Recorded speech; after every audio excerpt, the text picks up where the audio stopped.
95 apresenta Check-up no rádio.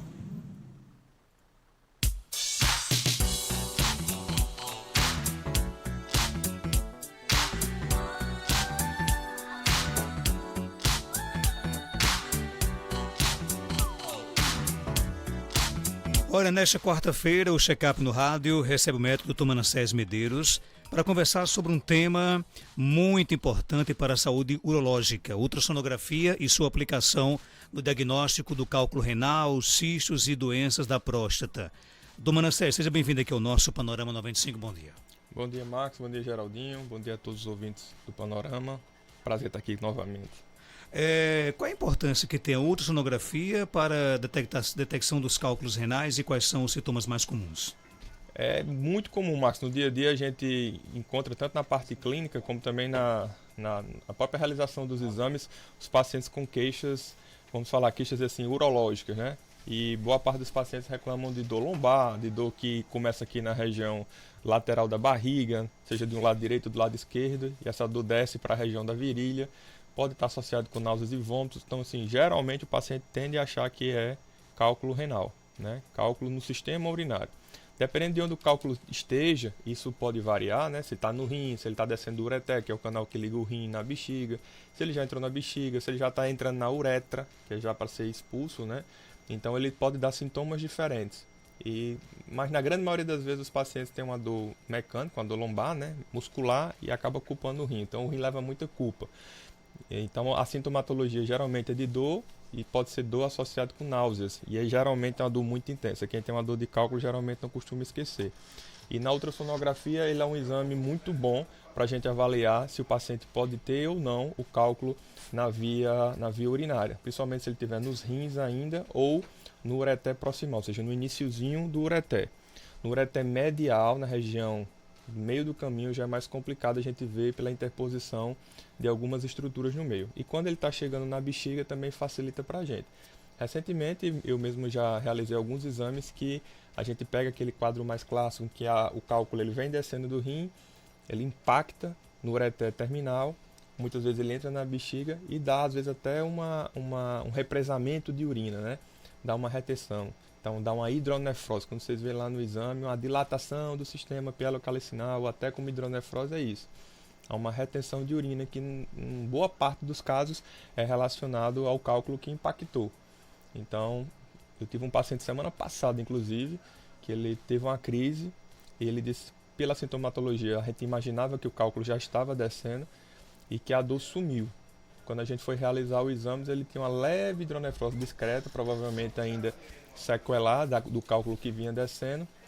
E quando a gente foi examinar a bexiga, num primeiro momento a gente achava até que o cálculo podia estar impactado na saída do ureter para dentro da bexiga. Só que quando a gente fez as manobras, a gente viu que o cálculo estava, no popular, boiando, estava já dentro da bexiga. Então é uma imagem bastante bacana de você ver no dinâmico, né? Você coloca o paciente de lado com o transdutor e você vê o cálculo rolando dentro da bexiga. E já era um cálculo acima de 1 centímetro. E esse paciente aí foi encaminhado por especialista para uma possível intervenção e retirada desse cálculo. Porque se esse cálculo continuar dentro da bexiga, ele pode causar infecções de repetição no paciente. Agora, no caso, a ultrassom, ela ajuda no diagnóstico de pedras nos rins? É um excelente método. Agora, é um excelente método a depender do tamanho do cálculo. Cálculos abaixo de 5 milímetros, há uma dúvida grande na hora de você soltar um laudo. Então, cálculos de 2, 3 milímetros, eu não costumo soltar laudo, eu não costumo soltar o laudo com esses tamanhos de cálculo. Por quê? Porque é uma dúvida muito grande. Porque às vezes você pode pegar uma sobreposição dos cálices renais, faz uma pequena sombra e você achar que é o cálculo. Então, o exame ideal para você avaliar se você tem cálculos, microcálculos, não seria a ultrassonografia, seria a tomografia. Mas um substitui o outro, não? O indicado, a princípio, sempre vai ser a ultrassonografia. Porque é um exame indolor, é um exame barato, é um exame rápido, que não vai trazer prejuízo ao paciente.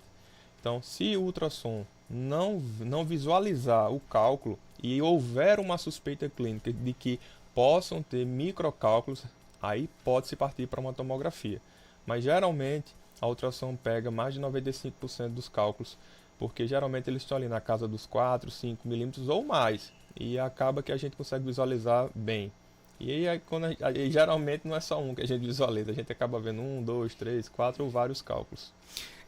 Depois que você, no caso, realiza a ultrassom e consegue identificar o cálculo renal, qual o próximo procedimento? Vai depender da realidade do paciente, Marcos. A realidade do interior é diferente da realidade da capital. Mas vamos falar que, no geral, cálculos até 1 centímetro por metodologia, por teoria, eles são expulsáveis. Só que quanto mais próximo de 1 centímetro, ele vai ser expulsado, ele vai ser expulso, só que com mais dificuldade. O paciente vai sofrer mais para expulsar. Aí acaba que no interior, muitas vezes a gente tem que realizar a terapia de expulsão, ou seja, utiliza algumas medicações para dilatar o ureter, facilitar que o ureter se relaxe na passagem do cálculo e fazer controle de dor. Então, quem estiver escutando a gente aqui vai ver situações desse porte. Eu estava expulsando um cálculo, o médico passou uma medicação que é usada até para a próstata, que é um dos dilatadores, e mandou ficar usando analgésico anti-inflamatório e observar se eu vou expulsar o cálculo. Acaba que essa terapia de controle de dor é muito usada no interior. Quando o cálculo já começa a ser expulso, aí já é diferente. Muitas vezes, se você tiver acesso a equipamentos, a tecnologia na capital, você acaba indo para a intervenção urológica endoscópica. E você faz a quebra e a retirada do cálculo. Só que isso não é a realidade aqui do nosso interior. Eu acho que no interior, a gente, na parte urológica, a gente, em termos de intervenção, não de profissionais, mas em termos de intervenção, a gente está deficitário nesse ponto aí. Então acaba que muitas vezes teve um cálculo acima de 1 centímetro, você vai precisar fazer um estudo para saber a dureza desse cálculo. Porque, lembrar, eu falei que até 1 centímetro não costuma descer, não é isso? Então, e os cálculos acima de 1 centímetro? 1,4, 1,2, 1,5, 2 centímetros, o que é que se faz? Esse cálculo não desce. Aí você vai ter que ver a dureza desse cálculo. Você vai ter que ver se esse cálculo é muito duro ou pouco duro. Aí você vai fazer uma tomografia do sistema urinário. Ela vai dar uma classificação de dureza desse cálculo e a partir dali você vai programar. Você vai ter que fazer uma abertura, né, uma percutânea para retirar esse cálculo, ou se você pode fazer um aleco, né, a litotripsista corpórea, aquelas ondas de choque que quebra o cálculo em cálculos menores e aí cada cálculo menor se torna passível de expulsão. Mas isso aí é uma situação que vai gerando outras situações a depender do quadro inicial. E qual é a diferença entre um cisto simples e um cisto complexo nos rins? Os cistos, na grande maioria das vezes, o que a gente observa são os cistos simples. São cistos com características de imagem, características benignas. Então, paredes finas, sem conteúdo no seu interior espesso, sem trabeculações, sem formação de septações e sem fluxo ao Doppler, mostrando que ele é apenas uma dilatação, que no popular a gente muitas vezes explica ao paciente, é um cisto de água, é um cisto de xixi, é um saquinho, é uma dilatação, vamos falar assim.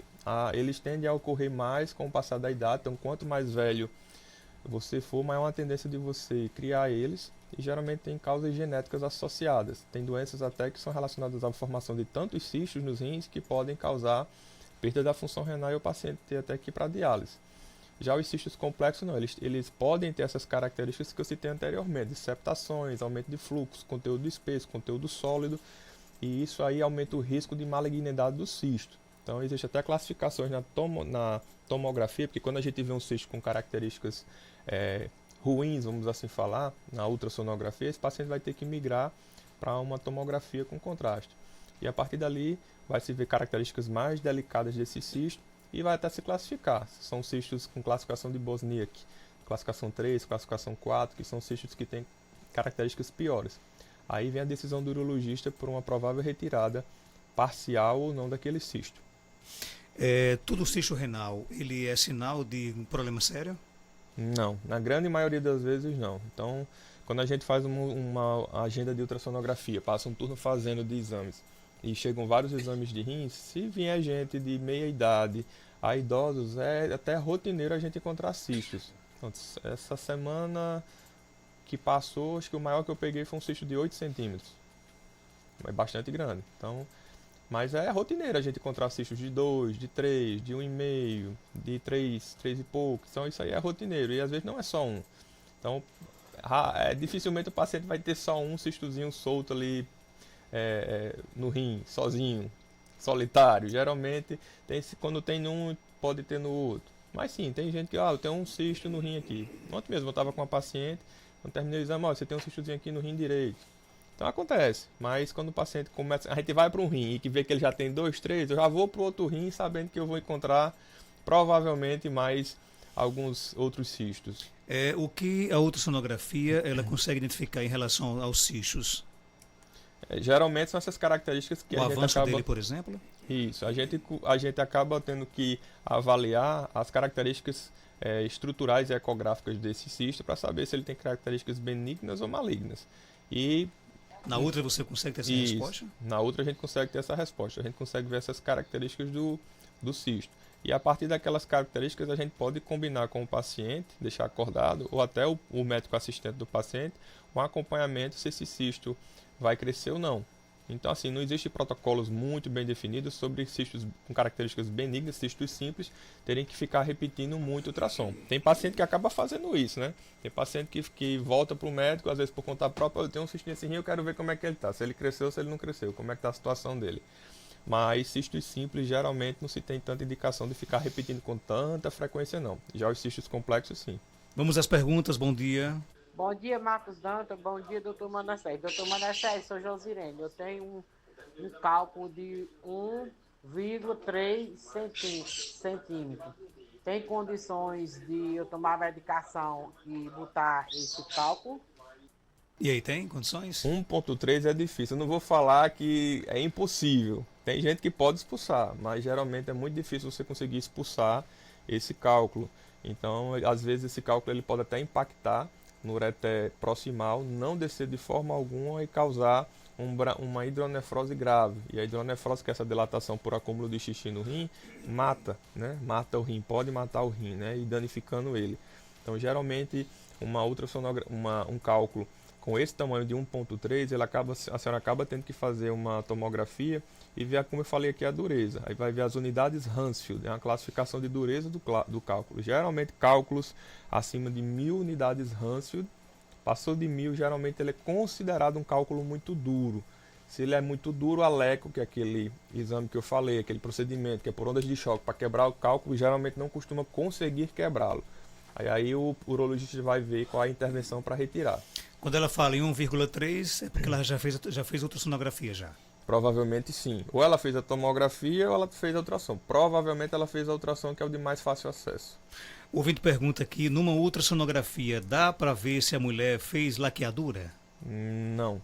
Essa até é uma dúvida recorrente dos pacientes para quererem saber se a laqueadura foi bem feita, né? Porque às vezes ela sai do procedimento e o médico diz a ela que foi realizado e ela fica naquela dúvida, quer ter uma certeza maior e quer ter um exame para fazer. Mas não, a ultrassonografia ela não tem essa capacidade de saber se você fez ou se você não fez a sua laqueadura, ou se você tem certeza que fez, ver realmente se ela está bem feita. Então, se a intenção dela é essa, o que ela tem que fazer nesse caso?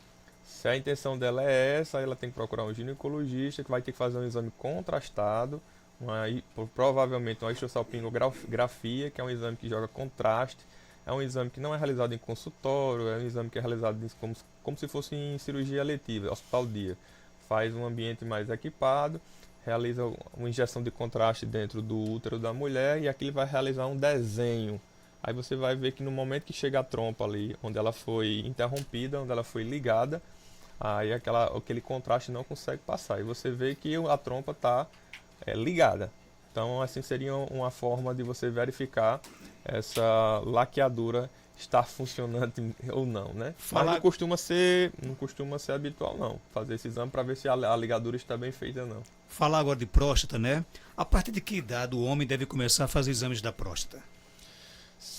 De forma geral, no Brasil se recomenda aos 50 anos de idade. E se você tem histórico familiar ou se você tem pele negra, aí você começaria aos 45 anos, 5 anos antes do habitual. Só que isso é um protocolo mais estipulado pela sociedade, pelo Ministério da Saúde, né? Já cada sociedade, seja europeia, americana, usam protocolos diferentes. Então, geralmente os estrangeiros eles são um pouco mais agressivos. Então, já começa a partir dos 40 anos. Só que hoje em dia a avaliação de próstata ela tem uma briga muito grande entre sociedades médicas, governos. Por quê? Porque o câncer de próstata, na maioria das vezes, é um câncer que ele mata devagar, vamos falar assim. Ele demora muito tempo para causar prejuízos ao paciente. Então, o paciente tratando, ele consegue ter muitos anos de vida até que você tenha algum problema realmente com aquele câncer na sua próstata. E já quando você detecta o câncer precocemente, você diagnostica ele e você acaba fazendo uma intervenção, seja por radioterapia, ou seja por cirurgia, em que você retira a próstata, muitas vezes há grandes chances, acima de 60%, de você ficar com sequelas. Você ficar com incontinência urinária, de você ficar com disfunção erétil. Então as sequelas são tão gritantes que se começou a pesar se vale a pena ou não operar tão precocemente o câncer de próstata. Então hoje o que se recomenda é que se você vai fazer o rastreamento, o médico pode conversar com o paciente, oferecer o rastreamento a ele e explicar os riscos e os benefícios do que você pode encontrar após iniciar o rastreamento. E após encontrar alguma coisa ou não, de se decidir o próximo passo. Então, o rastreamento geralmente ele é combinado, né? Você pode fazer o toque retal para identificar se você sente algum caroço, alguma deformidade na próstata com o toque, né? O médico vai sentir no dedo se você tem alguma alteração. E o exame de PSA. Ou só o toque ou só o PSA sozinho não são sozinhos bons metodologias de rastreamento. E a ultrassom entra nessa situação. A ultrassonografia pela barriga, que é feita assim, no pezinho da barriga, né, transabdominal, é a ultrassom de próstata feita dessa forma. Ela não é a ultrassom que vê tumor. Aí para que serve que é tão realizada? Sim, a gente usa essa ultrassonografia para fazer uma avaliação do tamanho da próstata e das repercussões que aquele tamanho da próstata está causando na via urinária. Então, os homens com 50 e poucos, 60 e poucos anos, que estão com sintomas urinários, que é o que a gente chama de LUT, sintomas do trato urinário inferior, que já estão com jato fraco, hesitação para urinar, sensação de que quer ir no banheiro o tempo todo, acorda de noite para urinar, quando sente com vontade de urinar tem que correr no banheiro ou sente que vai fazer na roupa, são sintomas que podem estar relacionados à próstata. E muitas vezes quando realiza a ultrassom, está lá a próstata que normalmente ela é até 25, 30 gramas, uma próstata de 60, 70, 80, mais de 100 gramas de volume, de peso, né, que a gente chama. E essas próstatas geralmente elas causam repercussões grandes no sistema urinário do homem, até chegar ao ponto da bexiga ficar grossa, né, espessar e até, como diz o popular, se esgarçar de tanta força que a bexiga tem que ficar realizando para conseguir vencer aquela próstata que causa a obstrução. É mito ou é verdade que a ultrassom transretal ela é desconfortável? É desconfortável porque a gente usa a sonda endocavitária, que é a mesma sonda que a gente utiliza no exame transvaginal. Então a sonda para adentrar a cavidade, seja a vagina como até o reto. Então a ultrassom de próstata transretal, que é menos realizada, aí essa ultrassom sim, ela tem a capacidade de ver e detectar tumores na próstata. Já a ultrassom de próstata transabdominal, feita pela barriga, não. Ela só vai fazer isso que a gente falou aqui a vocês, avaliar o tamanho da próstata e suas repercussões. A transretal, não. Ela consegue visualizar os tumores que possam estar presentes ali na próstata e até guiar a biópsia. Porque se você detecta o tumor, o médico muito provavelmente vai solicitar a biópsia daquele tumor encontrado. O ultrassom, ele é um exame acessível? Muito. O ultrassom ele é um exame muito acessível porque ele não usa radiação. Ele é um exame que está presente tanto no interior, está disponível tanto no interior como na capital. É um exame que não leva radiação, como eu falei. É um exame que, comparado a tomografias e a ressonâncias, é de baixo custo. Ele é indolor e o paciente geralmente se sente confortável para realizar. O que é que você estava me falando ainda há pouco, Marcos, sobre a ressonância? Que é cara. Que muito é cara, né? Muito cara, Você né? citou um valor de uma ressonância aí custando uma ressonância básica. R$900. Né? R$900. Ressonância básica. Básica. Por quê? Porque é no segmento do corpo que não é caro. Se você fosse fazer, se a pessoa que você citou fosse fazer uma ressonância de abdômen, você ia ver o valor que esse exame ia disparar. Então, é diferente de, por exemplo, uma ultrassom de abdômen que tem 1/5 desse valor. Então, assim, é um exame acessível para o paciente, sim. Dr. Manassés Medeiros, ele é médico especialista na família e ultrassonografia, atende no Instituto Penedo, na rua Maria de Fátima Gomes, 1260, bairro Penedo, aqui em Caicó. Telefone 849103 8668. Obrigado pela sua participação. Obrigado, Marcos. Obrigado a todos os ouvintes. Qualquer dúvida é só mandar, e qualquer necessidade de avaliação clínica ou de ultrassonografia é só procurar a gente no Instituto Penedo através do Instagram, que o link direciona, @Instituto Penedo, e as meninas vão dar todas as informações que os senhores e as senhoras quiserem saber. Muito obrigado pela aí. 7h57 minutos. Volto